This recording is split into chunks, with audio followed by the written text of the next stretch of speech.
No one noticed the young cashier's trembling hands. Not the rushed customers. Not the impatient man tapping his card. Not even the manager standing 10 feet away, pretending not to see.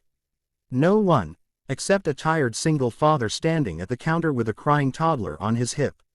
And that single question, asked without judgment, without curiosity, only kindness, changed 2 broken lives forever. Ethan Miller hadn't planned to stop at the grocery store that evening. Life as a single dad rarely followed plans. His 3-year-old son, Noah, had refused dinner again, throwing peas across the kitchen like confetti.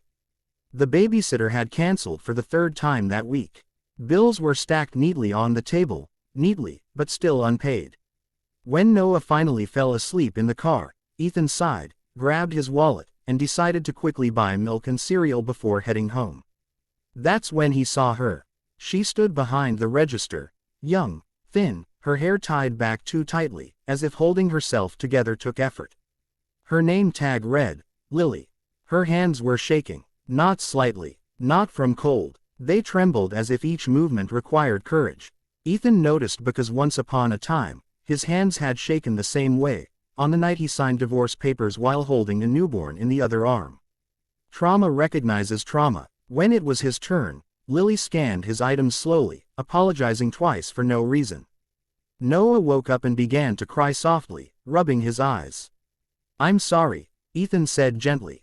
"Long day." Lily forced a smile, but her hands shook harder as she handed him the receipt.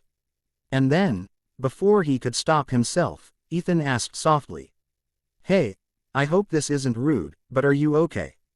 Your hands are shaking." The question froze her. Customers behind him groaned impatiently.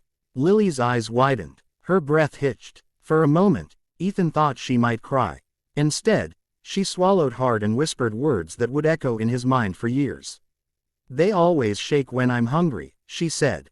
Or scared. Ethan didn't speak. He couldn't. Because suddenly, he wasn't standing in a grocery store anymore. He was standing in a hospital hallway 4 years ago, holding his son while his wife walked away, saying she couldn't do this life. Lily lowered her eyes, embarrassed. "I didn't mean to say that," she added quickly. "I shouldn't talk at work." But Ethan wasn't listening. He was seeing the signs he once ignored. Thin wrists, hollow cheeks, the way she stood like she expected to be yelled at. He looked at Noah, then back at Lily. "Have you eaten today?" he asked quietly. She hesitated, then nodded, then shook her head. "No, not really." Ethan paid, stepped aside, and waited. When the line cleared, he returned. "I know this might sound strange," he said, "but I'm a single dad. And sometimes the only thing that keeps me going is when someone shows my son kindness." He slid a small paper bag across the counter. Inside were a sandwich, a banana, and a juice box. "For you," he said. No strings attached. Lily stared at the bag as if it were unreal. Her hands stopped shaking. Then her eyes filled with tears. "No one's ever," she whispered, her voice breaking. "No one's ever noticed before." That night, Ethan couldn't sleep. He kept thinking about Lily. The next day, he returned, then again the next week. Sometimes with groceries, sometimes just to say hello. They talked, slowly, carefully. Lily shared her story piece by piece. She was 19. Her mother had died when she was 12. Her father remarried and told her she was too expensive to keep. She slept in a shared apartment, worked 2 jobs, and skipped meals to pay rent. "I shake because I'm afraid of making mistakes," she said once.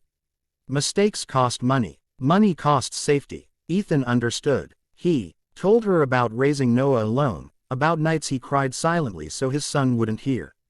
2 people, 2 different lives, same weight. Months passed. Ethan helped Lily enroll in night classes. She helped him with childcare when his shift ran late.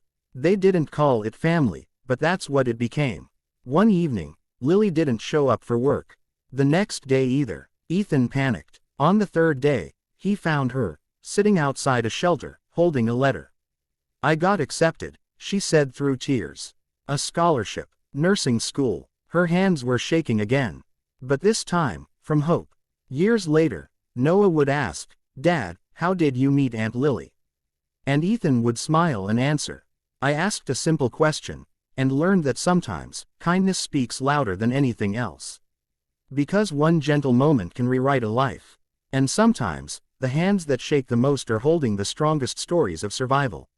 Moral: you never know the battles people fight silently. A single kind question, asked with compassion, can become the turning point in someone's life. Always choose kindness, because it costs nothing, but it can mean everything.